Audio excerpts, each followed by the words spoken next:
ওই এসডিও বিডিওকে ধরে, লোকাল যারা মাতব্বরদের ধরে অন্তত কাগজপত্র ঠিক রাখবে। এটা ভালো হলো তো না মন্দ হলো? আর 12খানা কাগজ বলেছে, তার মধ্যে যে কোনো একটা থাকলেই হবে, দুটো থাকলেই হবে। তো 12খানা কাগজ যার নেই তার এই দেশে না থাকাই ভালো। কেন থাকবে সে? তাই এসআইআর করে ভোটার তালিকা থেকে তোমাদের নাম কেটে দিয়ে তারপরে এনআরসি করে তোমাদের ভারত থেকে তাড়িয়ে দেবে, এই ভয়টা এখন ধরাতে হবে না? 2012 থেকে 2025 ও মোল্লা ভাইরা, আপনাদের একটা মাদ্রাসাকে অনুদান দিচ্ছে না মমতা ব্যানার্জি, একটা নয়, ওই 614টাই আছে, বাম করে গিয়েছিল, ওই বুদ্ধদেব ভট্টাচার্যরা করে দিয়ে। অর্থাৎ রাস্তার পথ কুকুররা মিড ডে মিল পাবে, গরিব প্রান্তিক ঘরে মাদ্রাসার পড়ুয়ারা মিড ডে মিল পাবে না। তাহলে বুঝিয়ে দিল তোরা কুকুরের চত, বুঝিয়ে দিয়েছি তো। নমস্কার, ওঙ্কার বাংলায় আপনাদের স্বাগত। আমি আপনাদের সঙ্গে বিশ্বজিৎ, আর এই মুহূর্তে আমার সঙ্গে রয়েছেন পদ্মশ্রী পুরস্কারপ্রাপ্ত শিক্ষাবিদ কাজী মাসুম আক্তার। দাদা, আপনাকে ওঙ্কারে স্বাগত। ধন্যবাদ। আচ্ছা, দিদি আতঙ্ক দিলে আতঙ্ক নেবে না, ফ্রিতে আতঙ্ক পাওয়া যাচ্ছে। আতঙ্কিত করা যায় কাকে? নির্বোধকে করা যায়, তো মুসলমান কি নির্বোধ নয়? অসচেতনদের করা যায়, তো মুসলমান নাকি অসচেতন নয়? অজ্ঞদের করা যায়, মুসলমান নাকি অজ্ঞ নয়? অপদার্থদের করা যায়, মুসলমান নাকি অপদার্থ নয়? অমর্যাদার মানুষদের করা যায়, মুসলমানরা কি অমর্যাদার পাত্র নয়? সবই তো মুসলমান। কত বড় সার্টিফিকেট! আর ধর্মপ্রাণ নয়, ধর্ম পাগল, উন্মাদ করা যায়। মুসলমান কি ধর্মে উন্মাদ নয়? গলা কেটে দেবো একদম বড়। মুসলমানদের ধর্ম 4 জায়গায় আছে, আর কোথাও নেই। কোরআনে নেই, হাদিসে নেই, ধর্মাচরণে নেই, নীতিবোধে নেই, ইসলামিক দর্শনে নেই, ইসলামিক আধ্যাত্মিক চিন্তাতে নেই, কোথাও নেই। মাদ্রাসা সম্পর্কে যদি তুমি কিছু বলো, গলা কেটে দেবো, এটাতে ধর্ম। আল্লাহ রসুল সম্পর্কে যদি কিছু বলো, গলা কেটে দেবো, এটা ধর্ম। মসজিদ নিয়ে যদি কিছু বলো, গলা কেটে দেবো, এটা ধর্ম। হলো? আর একটা কি ভুলে যাচ্ছে, মাথায় আসছে না, বয়স হচ্ছে তো। এই হলো ধর্ম। খালি গলা কেটে দাও, মেরে দাও, মেরে দাও, কেটে দাও, গলা কেটে দাও, কি ভাই? গায়ের জোরে কেউ হযরত মোহাম্মদ কেউ শ্রদ্ধা করে না, তো কি হয়েছে তাতে? গলা কেটে দিবি? মানে অসহিষ্ণু, মানে আমরা কত অসহিষ্ণু দেখো। ইসলাম বলে যে শান্তি, আমরা ইসলাম মানি না। যেখানে যেখানে আমরা থাকবো সেখানে সেখানে অশান্তি। যেমন ধরুন সাঁওতাল পাড়া, তারা ওরা তুমি মতো বলবে বেশি কথা বলবেন না, ওরা লেখাপড়া কম, গরিব, তার জন্য। তো সাঁওতালও তো লেখাপড়া কম, গরিব। সাঁওতাল এলাকায় যান, সাঁওতাল এলাকায় যান, পরিষ্কার পরিচ্ছন্ন মাটির বাড়ি, সুন্দর করে লেপা। সাঁওতাল এলাকায় সাঁওতালরা মারপিট করে মার্ডার হয়ে খুন হয়ে গেছে কটা আদিবাসীদের। আদিবাসীরা সবচেয়ে পশ্চাৎপদ বলি আমরা। আর যে কোনো মোল্লা এলাকায় যান, দেখবেন একটা গ্রামে গেলেন, হিন্দু এলাকা আছে, তার পাশেই তো মোল্লা এলাকা, সারাক্ষণ মারপিট হচ্ছে। মুরগি, হাঁস, নোংরা আবর্জনা, বিশাল পয়সাওয়ালা শিক্ষিত, কিন্তু ঘরের মধ্যে হাঁস মুরগি। কালচার নেই, কিচ্ছু নেই। ইল্লাল্লাহ ইনশাল্লাহ খোদা হাফেজ লিখে দিলেই হয়ে গেল সব। দিদি বুঝে গেছে, দিদি দেখেছে উন্নয়ন মানে কি মুসলমানদের। ইনশাল্লাহ, ইল্লাল্লাহ, খোদা হাফেজ, মাথায় কাপড়, হজ হাউস, আর তোমাদের রক্ষাকর্তা, তোমাদের পাহারাদার। তো মোল্লারা কেউ কেউ বলে দিয়েছে, মানে কেউ, মোল্লা বলবো না, অন্য লোকেরা, তুমি হচ্ছে আল্লাহ। তা আল্লাহর জন্য আবার নামাজে পাড়ি দিয়ে কি দরকার? যে রয়েছে তো মাননীয়, হয়ে গেছে আল্লাহ নসিহা মুসলমানদের। এবার সে কি বলেছে, সে বুঝেছে ভালো। দিদিকে না আমি সত্যি বলছি, হৃদয় থেকে তাকে শ্রদ্ধা জানাচ্ছি সত্যি কথা বলার জন্য। শোনো, দিদি মিথ্যে কথা বলে এইসব বলবে না, কিন্তু দিদির বয়স হয়েছে, অনেক সময় ভুলভ্রান্তি দু একটা কথা বলে ফেলে। আবার কেউ কেউ শুনলাম নাকি ওই ভুলভাল কথা যেগুলো বলে ওইগুলো নিয়ে নাকি এই বই মেলার জন্য বই তৈরি করছে একটা। ওই বই কিন্তু বেস্টসেলার হবে। মানে দিদির ভুলভাল বলা, যেমন ভুলভাল বলা কি, ওই হুল উৎসবে সিধু কানু ডহর রাস্তায় আছে, সিধু পরিবারের কে আছো, আচ্ছি এসো স্টেজে এসো, ফুল না। কানু পরিবারে কে আছো, আচ্ছি, আরে এসো এসো ফুল নাও। ডহর পরিবারে কে আছো, কেউ আর উত্তর দিচ্ছে না। ডহর যে কারোর নাম নয়, ওটা যে রাজপথ, সাঁওতালি ভাষায় ডহর বলে, এটা মাননীয় জানেন না। এমন হাস্যকর কথা, যেমন জন্মি কয়েক কুইন্টাল ওয়েট হয়ে যায়। যেমন ওই মহাত্মা গান্ধীকে রবীন্দ্রনাথ ঠাকুর কোথায় নাকি সেই ফলের জুস খাইয়েছেন, মনে আছে তো? এরকম উঠতে বসতে দিদি অসাধারণ কিছু ইচ্ছা করে। যেমন রীতি রোশনের বাপ রাকেশ রোশন, সে চাঁদে গিয়ে দিদিকে ফোন করেছিল, ইচ্ছা করে করে এগুলো সব। এইগুলো নিয়ে আমি তোমাকে বলে রাখি, তোমার ইনকাম ভালো না মনে হচ্ছে, তুই বই লেখো। আমি বাংলার, দেখো ভাই, ইনকামের রাস্তা খুলে দিতে হবে ভাই। দিদি কত ইনকামের রাস্তা খুলে দিয়েছে। চপের দোকান, এই যে মধ্যিখানে এই যে কলকাতাটা ভেসে গেল, মানে মা দুর্গা মনে হচ্ছে রেগে গিয়েছিল আর কি, ভেসে গেল। দিদি ঠিকমতো সম্মান না হলে মা দুর্গা রেগে যাবে না, তাই দুর্গা পুজোর আগে রেগে গেল, ভাসিয়ে দিল, আমায় ভাসাইলি রে, আমায় ডোবাইলি রে, বিরোধীরা গান গাইল। তারপরে দিদি কি বললো, আর মেয়র কি বললো, বলেছে কি ওয়ার্ক ফ্রম হোম, কেন রাস্তায় নামবেন জলের মধ্যে? আমরা বলে দিয়েছি সিএসসিকে যে তারটা জলের সাথে টাচ করে রাখো, নাবড়ি যেন লেগে যায়, লেগে গেছে, 12 জন মারা গেছে। রাস্তায় কেন বলতে ওয়ার্ক ফ্রম হোম? পশ্চিমবঙ্গে 11 কোটি লোক, তারা প্রত্যেক আইটি সেক্টরে কাজ করে, তবে তো ওয়ার্ক ফ্রম হোম হবে। যে ঠেলাওয়ালা, চানাওয়ালা, ফেরিওয়ালা, তারা ওয়ার্ক ফ্রম হোম করবে নাকি? কে করা যাবে? দিদি করেছে। তেলে ভাজার দোকান, তেলে ভাজা ভাজছিল কোথায়? বাড়িতে, কালীঘাটে, ওখানেই ভাজা হয়েছে। তো তেলে ভাজা করে ইনকাম, তো তেলে ভাজা কিনতে গেলেও কি যাই না, ওটা জল পেরিয়ে কিনতে যাবে। তো মানে তেলে ভাজার দোকানটা মানে ওয়ার্ক ফ্রম হোম, মানে বাড়িতে তেলে ভাজা হচ্ছে, আলুর চপ হচ্ছে, মুড়ি হচ্ছে, তো লোক তো কিনতে যাবে রে ভাই, কাস্টমার। ওইটা আমার মাথায় এলাম, ওটা কি হেলিকপ্টার গিয়েছিল, বুঝলাম না ঠিক। সেরকম দিয়ে এত আয়ের উৎস বলে দিচ্ছে, তো আমি তো আয়ের উৎস বলে দিলাম। কী উৎস? দিদি যত অসাধারণ অমৃত বাণী আছে, যেটা নিয়ে সকালবেলা প্রত্যেকদিন টোল হয় আর মিম হয়, বাংলার যুব সম্প্রদায় হেসে লুটুপুটি খায়। পয়সা দিতে হয়েছে, এমনি দিদি হাসি দিয়েছে। সেইগুলোকে সংকলিত করে 2025-এর বইমেলায়, ডিসেম্বরের আগে কিন্তু করবে, কারণ রাস আছে, কিন্তু প্রেসে দিতে হবে ওটাকে। এই কার্টুনগুলোকে নিয়ে সুন্দর করে, এত করে সুন্দর করে দিদির কার্টুনের মতো ছবি আর অমৃত বাণী, প্রতিটা পাতায় 2টো করে থাকবে, বেশি দিতে হবে না, মোটা বই হবে। সেই বইটা বেস্ট সেলার হবে। দিদির অমিত বচন, পারবে লক্ষ লক্ষ টাকা ইনকাম। আমি তোমার রাস্তা বলে দিলাম। দিদি যেমন ইনকামের রাস্তা বাঙালিতে বলে দিয়েছে, আমি বাঙালিতে ইনকামের রাস্তা বলে দিয়েছি, তেমন দিদি অমৃত বাণী 2টো দিয়েছে। কিন্তু সেটা কিন্তু জোকস নয়, সেটা অরিজিনাল। কি? মুসলমানরা দুধেল গাই। আর কি বলেছে? যে এই যে গত পরশু আমি রাস্তায় হাঁটলাম, মাদ্রাসা শিক্ষক সমিতি অ্যাসোসিয়েশন, তাদের মিছিলে 235টা মাদ্রাসা। মমতা ব্যানার্জি 2012 সালে ক্ষমতা আসার পর পশ্চিমবঙ্গে মোট মাদ্রাসা গভর্নমেন্ট এডেড ছিল কটা জানেন তো? 614টা। এ নিয়ে বইপত্র লিখেছে, গাদা কিছু লিখে বিকে হবে না, লিখবে শুধু দিদি। এখানে আমার বলতে হবে কথা, শুধু দিদি লিখবে, বাকিদের লেখার কোনো দরকার আছে? আর দিদির বই শুধুমাত্র কলেজ স্ট্রিটে বিক্রি হবে। 100-150টা বইয়ের স্টল ছিল কলেজ স্ট্রিটে, ভেসে গেছে না?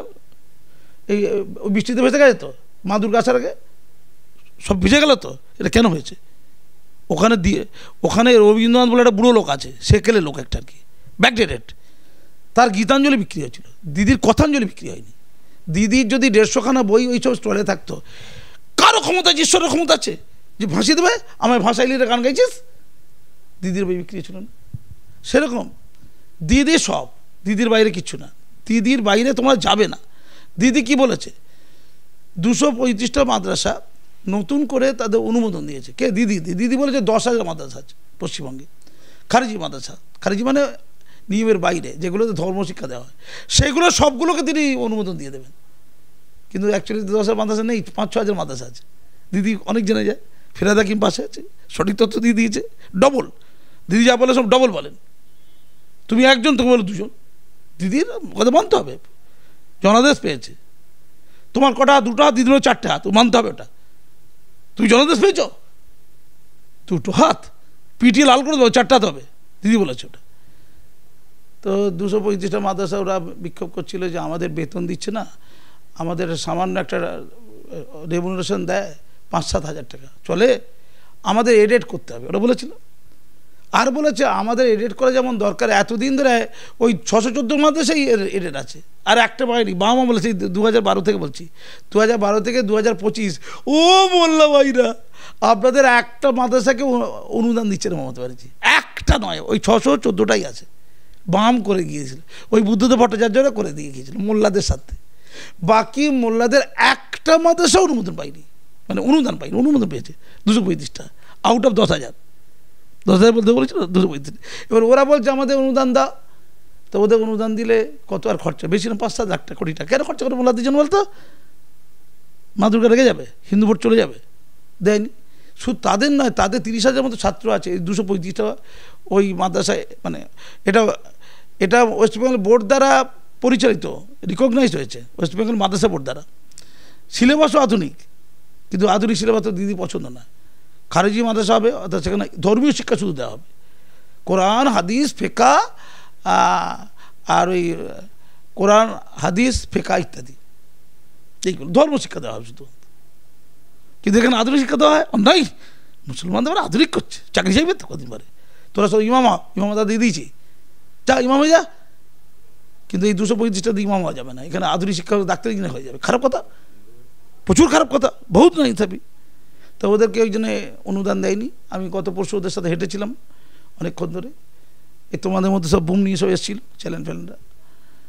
আর ওদের যারা ছাত্র 30,000, কেন করে পড়বি তোরা? তোরা খারিজি মাদ্রাসায় দুলে দুলে কোরআন পড়া, হাদিস পড়, আর ফেকা পড়, ফেকা সাথে পড়, তাহলে মৌলানা হবি। তোদের কে আধুনিক শিক্ষা দিতে বলেছে? তোদের মিড ডে মিল দেবো না, যা। মিড ডে মিল দেয়নি ওদের, কী দেয়নি? মিড ডে মিল দেয়নি, পোশাক দেয়নি, সাইকেল দেয়নি, জামা ওই কী বলে বইপত্র দেয়নি, কিছু দেয়নি। মানে প্রত্যেকটা স্কুলের ছাত্ররা যা পায় আর কি, আদিবাসী ছাত্ররা পেয়েছে, কিন্তু মোল্লা গরিব অন্ধজ প্রান্তিক দুবেলা ভাত পায় না ওরা। কুকুরের জন্য খাওয়ার ব্যবস্থা, হ্যাঁ ওইটাই তো বলতে যাচ্ছি, তুমিও ধরে ফেলো সব দুষ্টু লোক, এসব দুষ্টু লোক আছে, বুঝতে পারছি, একে দুষ্টুশ্রী দিতে হবে। আমি মাননীয়াকে একটা অনুরোধ করছি, এই যে রিপোর্টার, একে দুষ্টুশ্রী অ্যাওয়ার্ড দিতে হবে। আর আমাদের ফটোগ্রাফারটা খুব ভদ্রলোক, ঠান্ডা লোক, তো ওকে মিষ্টিশ্রী দিতে হবে। দুষ্টুশ্রী মিষ্টিশ্রী, এসব বাংলা ভাষা কে তৈরি করলো? কে বললো? শুভনন্দনটা কে বলেছে? রবীন্দ্রনাথ ঠাকুর তৈরি করতে পারছে বাংলা ভাষা? এই রবীন্দ্রনাথ ঠাকুর কী কী বাংলা ভাষা তৈরি করেছে বলো তোকে?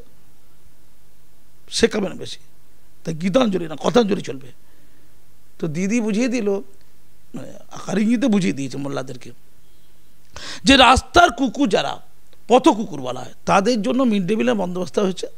সব স্কুলকে বলা হয়েছে যে তাদের মিড ডে মিল দিতে হবে পথ কুকুরদের জন্য। কিন্তু তাদের অনেক নিচে আছে মোল্লা ঘরের বাচ্চারা, মুসলমান অন্তজ প্রান্তিক ঘরের বাচ্চা, যারা ওই 235টা মাদ্রাসায় পড়ে, তারা এতটাও পবিত্র, এতটা হীন দিন, গরিব গুরব গন্ধ, তাদেরকে মিড ডে মিল দেওয়া যাবে না। অর্থাৎ রাস্তার পথ কুকুররা মিড ডে মিল পাবে, গরিব প্রান্তিক ঘরে মাদ্রাসার পড়ুয়ারা মিড ডে মিল পাবে না। তাহলে বুঝিয়ে দিল তোরা কুকুরের চদম, বুঝিয়ে দিয়েছি তো। তাহলে একদিকে ছিল দুধের গাই, আর একদিকে ছিল কুকুরের চদম, আর একদিনে বলেছিল রসালো আম, এটা চর্চা হয় না। বিজেপিকে বলি একটু চর্চা ফর্চা করতে, একটু মেধা সেন্টার তৈরি করতে। মানে আমরা যে রসালো আম, যতদিন রস দেবে চলবে, আর যতদিন রস, আমটা যখন রসটা খেয়ে নেওয়া হয় না, তারপর আঁটি থাকে, আর এটা ফেলে দেবো তো নাকি, ওটাও গিলে নাও, ভোট হয়ে যাবে, ফেলে দেবো। ভোটের সময় একটু একটু সব, ওই যে দুর্গাপুরের মোল্লারা নাকি রেপটে পড়েছে, কী আছে তা, ভোট দেয় তো, কী আছে তা, একটু নাহলে দুষ্টু কাজ করলো, কী হয়েছে তাতে একটু। তো দিদি অত্যন্ত সত্যবাদী, সত্য কথা বলেছেন। শুধু রাজ্যের মুসলমান সমাজকে বলি, কি নির্লজ্জ মুসলমান সমাজ না, ছি ছি ছি ছি ছি ছি ছি ছি। আমি না এই সমাজের পাশ দিয়ে গেলে না গন্ধ বেরোয়, জানো তো, প্রচণ্ড গন্ধ, নাক টিপে যাই, জানো তো, নাকটা টিপে যাই। আমি ওই মাদ্রাসা শিক্ষক সমিতির লোকদের বলেছি, আমি বক্তব্য রাখছিলাম ডোরিনা ক্রসিংয়ে, ওখানে ওদের বলেছি যে ভাই তোমরা দিদিকে সরাতে পারবে না, তোমরা কজন মাত্র আছো, কটা লোক তোমাদের ভোট করে দেবে না, হয়ে গেছে। সমস্ত মুসলমান সামাজিক নেতা, ধর্মীয় নেতা, রাজনৈতিক নেতা সব দিদির সাথে আছে। তা তোমরা দিদির ওই কালীঘাটে গিয়ে ঝামেলা করতে যাও না, দিদিকে যারা বাঁচিয়ে রেখেছে তাদেরকে ধরো, মূল অসুখটা ধরো। তা তোমরা প্রত্যেকটা ধর্মীয় নেতা, সামাজিক নেতা এবং রাজনৈতিক নেতা বাড়ি বাড়ি যাও, তাদের ঘেরাও করো, তাদের খাওয়া দাওয়া নাও বন্ধ করে দাও, মারবে না ভাই, সংবিধান হাতে তুলে নেবে আইনটা। এইটা করতে পারো, করে দেখাও তো, এইটা করো। ওরা তোমাদের পিছিয়ে রেখেছে। মমতা ব্যানার্জি আজকে যে নোংরামিগুলো, নষ্টমিগুলো করছে, তোমরা দাবি করছো, মমতা কিছুই করছে না। মমতাকে দিয়ে এই কাজটা করাচ্ছে। কারা করাচ্ছে? মুসলমান সমাজে যারা স্বঘোষিত নেতা, সামাজিক নেতা, ধর্মীয় নেতা। একটা পীরজাদা বলছে অমুক পীরজাদা চোর, চিটিংবার, নোংরা, ধান্দাবাজ, মিথ্যেবাদী আর রেপিস্ট। আবার অন্য পীরজাদা বলছে তুই ধর্ষক, চোর, চিটিংবার, ছ্যাচোর, পাচাটা। পীরজাদাদের মধ্যে মলমূত্র ছড়াচ্ছে হয়েছে, একে মল ছুটছে, ও লুফে নিচ্ছে, ও আবার ওই মলটা ছড়ে দিচ্ছে, ওই পীরজাদা হাঁ করে খেয়ে নিচ্ছে। এই যে পীরজাদা, ইসলামে পীরজাদা, পীরের বাচ্চার কোনো অস্তিত্ব নেই ইসলামে। পীরের বাচ্চা তো দূরের কথা, ইসলামে কোরআনে নিষিদ্ধ আছে কোনো ব্যক্তি পুজো করা, একদম নিষিদ্ধ। ফলে লক্ষ লক্ষ লোক যারা পীর পীর পীর পীর, তাদের আসল পীর তো মমতা ব্যানার্জি, তাকে আল্লাহ বলে দিয়ে তো। এটা ইসলাম বিরোধী কাজ। কেউ বলেছে, বারণ করেছে? সামাজিক নেতা, ধর্মীয় নেতারা কেউ রুখে দাঁড়িয়েছে? কুলাঙ্গার। আমি বলছি এইগুলোকে ধ্বংস করো। ওদের কী শিক্ষা দিয়েছি আমি? তোমরা পারবে পলিটিক্যাল মুসলিম নেতাদের ঘরগুলো ঘেরাও করে দিতে? একদম শ্রীলঙ্কা করে ছেড়ে দাও, নেপাল করে ছেড়ে দাও, নিজেদের পক্ষে তোমরা লাদাখ করে দাও, তবে তোমাদের উন্নয়ন ঘটবে। নতুবা তোমরা তোমাদের সন্তানরা পথ কুকুরের চিরিচে থাকবে, দুধের গাই হয়েই থাকবে। চলো যাই, দিদিকে ভোট দিয়ে এদিক ওদিক থেকে করে কমে খাই। একদিকে গুন্ডা বদমাস মাতব্বর, আর একদিকে ওই ইনশাল্লাহ ইল্লাল্লাহ খোদা পেয়েছে, মাথায় টুপি দাড়ি, ইসলামের বৈধতা বাধ্যতামূলক নয়, দাড়িও বাধ্যতামূলক নয় আর টুপিও বাধ্যতামূলক নয়। এটা কোরআনে কোথাও ফরজ বলা হয়নি। ফরজ বলা হয়েছে অন্যায়ের বিরুদ্ধে লড়াই করা, সত্য কথা বলা, মানুষের সেবা করা, এটা ফরজ। সেইটা করবো না। দাড়ি টুপি টুপি দাড়ি, দাড়ি টুপি টুপি দাড়ি দিয়েছেন ভালো করতে, তাই টুপি আটাবাই ছেড়ে দিয়েছে বলে ধরছে না যোগী উত্তরপ্রদেশে, ধর আর দাড়ি টুপি ধরে মার। দিদি বলছে পাহারাদার, যোগী ওখানে দাড়ি টুপি ধর, ওই আই লাভ মোহাম্মদ বলেছে না, দাড়ি টুপি ধর আর মার। দিদি বলছে আমি গোটা দেশের মোল্লাদের পাহারাদার। পাহারাদার কোথায় বসে আছে গো? পাহারাদার কালীঘাটে আছে কেন? যোগীর পাশে কি দাঁড়াতে পারে তো? ও মোল্লা ভাই মুরগি করেছে, এছাড়া আপনাদের আর কোনো গতি নাই। এসআইআর হলে কি কিচ্ছু হবে না, মুসলমানদের লাভ হবে। আমি একটা পোর্টালে ইতিমধ্যে আলোচনা করেছি, এসআইআর করলে মুসলমানদের সবচেয়ে লাভ। এটাকে বলেছে? আমি বলি কেন বলেছে? কারণ মুসলমানদের নামের গোটা রাজ্যে মুসলমানদের যে নাম, ছেলের নাম, বাপের নাম, মায়ের নাম সব বানান ভুল ভর্তি। 100টা মোল্লাকে বের করলে 30টা মোল্লার নামের বানান ভুল আছে। সে নিজেও নিজের নামের বানান জানে না, আর জানলেও যে ওই অমুসলমান যারা ভোটার তালিকা তৈরি করেছিল 2002 সালের, তারা ভুল রাখবেই রাখবে, রাখবেই রাখবে, তাদের কাগজপত্র ঠিক নেই। এসআইআরের নাম শুনে দিদি যদি একটু সাহায্য করে, বিএলও যারা আছে, block level booth level officer যারা, তাদেরকে ধরে জেনে নিয়ে, ওই এসডিও বিডিওকে ধরে, লোকাল যারা মাতব্বরদের ধরে, অন্তত কাগজপত্র ঠিক রাখবে। এটা ভালো হলো তো না মন্দ হলো? আর 12খানা কাগজ বলেছে, তার মধ্যে যে কোনো একটা থাকলেই হবে, দুটো থাকলেই হবে। তো 12খানা কাগজ যার নেই, তার এই দেশে না থাকাই ভালো। কেন থাকবে সে? সে তার নাগরিকত্বের প্রমাণ তো ভোটার তালিকা নয় নিশ্চয়ই, মানে সে যে ভারতের লোক, তার কিচ্ছু কাগজ রাখবে না। আচ্ছা বলো, এটাকে ভালো কালচার? কিছু তো রাখবে, একটা গরিব হতে পারে, তার কাগজ করতে কী লাগে? কিছু উদ্যোগ লাগে, উদ্যোগী হবে না কেন? উদ্যোগীটা হবে না কেন? ফলে এসআইআর আসাতে মুসলমানরা কেউ কাগজপত্র তৈরি করে ভয় তো আছে। দিদি কেন বলছে বলো তো?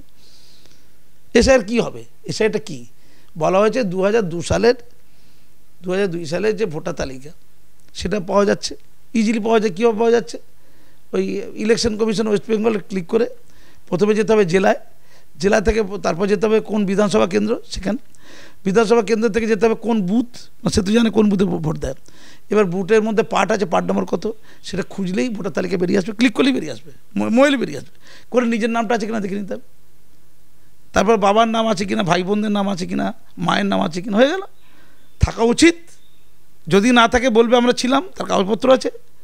এবার বাবার নাম থাকলে তার ছেলে ধরো 2002 সালের পরে যদি জন্মেছে, ভোটার তালিকা নাম এসছে, মানে জন্মেছে না, ভোটার তালিকা নাম এসছে, আসতেই পারে। বলবে যে আমার বাবা অমুক, মা অমুক, আমি তার ছেলে, তার প্রমাণ হচ্ছে এইটা, ইত্যাদি কোনো কাগজ আছে, কিছু তো থাকবে একটা প্রমাণ। হয়ে গেল, হয়ে গেলে সেটা দেখালেই তো ভোটার তালিকা উঠে যাবে। তাহলে মুসলমানদের কাগজপত্রগুলো ঠিকঠাক হলো। কিন্তু মাননীয় এরকম করছে কেন? বরং হিন্দুদের একটু ভয় আছে, যারা ওপার বাংলা থেকে এসছে, মতুয়া টতুয়া সম্প্রদায়ের লোকজন, তাদের অনেকে সিএ এর মাধ্যমে তারা এখনও নাম নথিভুক্ত হয়নি, তাদের অনেকে কাগজপত্র এখনও গুছানো হয়নি। তারা কিন্তু চ্যালেঞ্জের মুখে পড়বে, তাদেরকে একটু সহানুভূতির চোখে দেখা উচিত, সিএর সুযোগ তাদের দেওয়া উচিত, ভোটার তালিকা ভালোভাবে দেখা উচিত। এখন আধারও যুক্ত হয়ে গেছে, সুপ্রিম কোর্ট বলেছে। কিন্তু মাননীয় করছে কেন? মাননীয় করছে তো একটাই কারণ, সিএ বলে ভয় দেখিয়েছিলাম, ভয় পেয়েছিল, এখন আর ভয় পাচ্ছে না। পাচ্ছে না। ওবিসি নিয়ে ভয় দেখিয়েছিলাম, ভয় পেয়েছিল, এখন আর ভয় পাচ্ছে না। 3 তালাকের কথা বলে ভয় পাইয়েছিলাম, ভয় পেয়েছিল, এখন আর ভয় পাচ্ছে না। ওয়াকাব নিয়ে অনেক চিৎকার করেছিল, একদম দেশ থেকে বেরিয়ে গেল, তখন ভয় পেয়েছিল, এখন আর পাচ্ছে না। এনআরসির কথা কতবার বলেছি, কত ভয় দেখিয়েছি, তখন ভয় পেয়েছিল, আমাদের গণহারে ভোট দিয়েছিল, এখন ঠিকমতো ভয় পাচ্ছে না। তাই এসআইআর করে ভোটার তালিকা থেকে তোমাদের নাম কেটে দিয়ে তারপরে এনআরসি করে তোমাদের ভারত থেকে তাড়িয়ে দেবে, এই ভয়টা এখন ধরাতে হবে না? না ধরালে কী অসুবিধা? প্রচুর লোক দিদির প্রতি এখন অসন্তুষ্ট বিভিন্ন কারণে, বলছে না ওয়াকআপ করতে দিল্লি যাও, এখানে থাকবে না। মোল্লাগুলো দাড়ি টুপি আর ঘুরিয়ে ঘুরিয়ে দাড়ি টুপি ঘুরিয়ে ঘুরিয়ে রেখে গেছে। এই প্রথম রেগে গেল, বুঝো না, নিজে 100 দিনের কাজের জন্য দিল্লি গিয়ে পড়ে থাকে, এই বাংলায় আন্দোলন করে কেন? দিল্লি করতে পারে তো। আর আমরা ওয়াকাফ নিয়ে করবো না, আমরা শামসেরগঞ্জের মধ্যে 2টো দিল্লি হিন্দুকে মেরে দেবো। আমাদের এই ক্ষমতা নেই, কত মারতে পারি ভালো। আমাদের পিঙ্কি বেগম একদম দিয়েছে খগেন মুর্মু নাগু ফাটিয়ে, কত শক্তি আমাদের, বিরাট শক্তি। সব ছেড়ে দিয়েছে তো, পিঙ্কি বেগম ধরে যায়, পিঙ্কি বেগম মহান লোক, তাকে টিকিট দিতে হবে। তাহলে এই ভয়টা ধরাতে হবে। আর না ভয় দেওয়া হলে কিছু মুসলমান ভোট চলে যাবে সিপিএমে, কিছু চলে যাবে কংগ্রেসে, আবার এই উঠতি একটা আছে আইএসএফ কালকা যোগী, সে আবার কিছু ভোট কেড়ে নেবে। তাই এমন ভয় ধরিয়ে দাও, তোদেরকে সিপিএম বাঁচাবে না রে, তোদেরকে কংগ্রেস বাঁচাবে না, আইএসএফ বাঁচাবে না, আমি বাঁচাবো। একদম মুখ্য নির্বাচন কমিশনের দুর্নীতি ধরে দেবো, বেড়ে খেল, চামড়া তোর রাজ্যে আগুন ধরিয়ে দেবো, বিজেপি দেখলেই তোর পেটাবো, দে ভোট দে। মুসলমানদের ভোটটা টানার জন্য ভয়টা দেখাচ্ছে, ভূতের ভয়। মমতা বন্দ্যোপাধ্যায় বললেন যে নারীদেরকে রাতে না বেরোনোর জন্য, এই বিষয়ে সমর্থন করেন?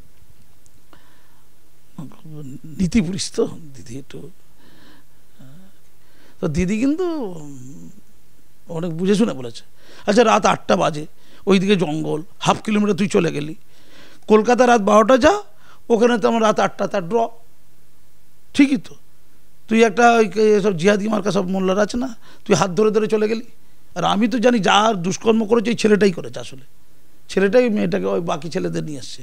ওখানে মদতাড়ি গাঁজা খাওয়া হয়, মন দিয়ে খাওয়া হয়। আমি জানি না মেয়েটা ছেলেটি খেয়েছে কিনা, আমার তো মনে হয় মেয়েটাকে ভালো করে ওর বাবার চড় মারা উচিত আর কি, দাম করে চড় করে ছিটকে পড়ে যাবে। পড়াশোনা করতে গিয়ে হাফ কিলোমিটার তুমি জঙ্গলের ভেতর ঢুকবে, কী করতে? জঙ্গলে কী আছে?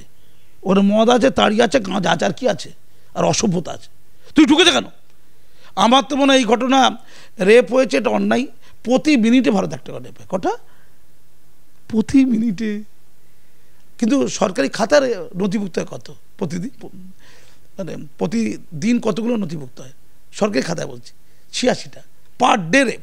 মানে পুলিশে গিয়ে ডায়েরি করে, কজন ডায়েরি করে? 100 জনের মধ্যে 5 জন ডায়েরি করে, বাকিরা ডায়েরি করে ভয় যায় না, রেপ হয়ে যায় না। তাহলে 5 জন ডায়েরি করে, শতকরা 5%।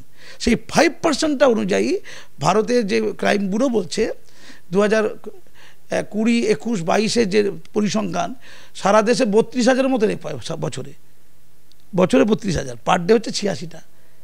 তাহলে পার ঘন্টা হচ্ছে 4টে। সরকারি খাতায় নথিভুক্ত রেপ হয় পার ঘন্টায় 4টে, আর পার মিনিট একটা, যেটা বেসরকারিভাবে হিসাব। তো আমি ধরছি সরকারিটাই ধরছি, যেখানে পুলিশের খাতায় নাম নথিভুক্ত হয়েছে। আচ্ছা, 32,000 তো আমাদের দেশে রেপ হয়, প্রমাণিত রেপ। তো 32,000 জন্য ফাঁসি হয়েছে? উত্তর দাও, কজনের শাস্তি হয়, কজনের যাবজ্জীবন, কিচ্ছু হয় না। তেমনই একটা অতি সাধারণ ঘটনা ওটা ঘটেছে, নর্মাল রেপ ওটা আর কি। যখন ওই রেপটা হয়েছে তখন তো আমাদের পাশে হাড়োয়াতে একটা ইউটিউবার, তার নাম অরবিন্দ, এই হাড়োয়া আছে না উত্তর চব্বিশ পরগনা, অরবিন্দ সে ইউটিউব করে, সে আর তার ছেলে করে 9ম শ্রেণীর ছাত্রীকে। সবচেয়ে আগে ব্রেক আমি করেছি 4 দিন আগে, এখন দেখছি বড় বড় টিভি চ্যানেল, এগিয়ে থাকা টিভি চ্যানেল এই গতকালকে ব্রেক করেছে, আমি 4 দিন আগে করেছি। সে কী করেছে, ওই নাচে মেয়েটা রিল করে, রিল দিং দিং দিং দিং, সব এখন ফ্যাশন হয়েছে রিল করা। তো রিল করতে গেছে, ভালো করে দায়িত্ব সহকারে রেপ করেছে 9-এ মেয়েকে, সে নাবালিকা। তারপরে সেই মেয়েটি বলেছে, এই শোনো না, ছেলেটাকে বলেছে, ওর ছেলেটাকে, তোমার বাবা না আমাকে রেপ করেছে। তাই নাকি, খুব অন্যায় কাজ, তার তোকে আমি বিয়ে করে দিচ্ছি। বিয়ে নয়, বে। বলে কী করে বিয়ে করবি? বলে সিঁদুরটা দে, সিঁদুর কিনে আনছি, ওর মাথায় লাগিয়ে দিয়েছে, কপালে লাগিয়ে দিয়ে আবার ওকে মেয়েটার সাথে ফিজিক্যাল সম্পর্ক করেছে, করে বলছে আর বিয়ে করবো না। তার ছেলেও রেপ করলো, বাপও রেপ করলো। পরবর্তীকালে মেয়েটার বাড়িতে বলে দিয়েছে, এখন থানায় ডায়েরি ফাইরি করেছে। ওইটা কোনো নিউজ নয় কিন্তু, গরিব গুরুদের নিউজ হবে। ডাক্তার নি চাই, তিলোত্তমার ডুপ্লিকেট হবে, আমরা ওইটা নিয়ে নাচবো, হোক কলরব হবে, আর কবে ওইটা বলে বিখ্যাত হবে, পুরো ভোগলুবি একটা আর কি। দিদি বলেছে সন্ধ্যাবেলা বেরোবে না, আমি দিদির কথা মানি, আমরা ছেলেরাও বেরোবো না। অনেক মেয়েরা আছে না, তারা ছেলে ধরার মা, তারা আমাদের ধরে ফেলতে পারে। দিদির কথা অনুযায়ী মেয়েরা যেমন বেরোবে না, আমিও বাবা সন্ধ্যের পর বেশি বাইরে যাব না, আমারও ভয় আছে। ধন্যবাদ। এসআইআর নিয়ে বাংলার সংখ্যালঘু মুসলিমদের আতঙ্কিত হওয়ার কিছু নেই, মন্তব্য পদ্মশ্রী পুরস্কারপ্রাপ্ত শিক্ষাবিদ কাজী মাসুম আক্তারের। ক্যামেরায় রবি দত্তের সঙ্গে বিশ্বজিৎ হালদার, ওঙ্কার বাংলা।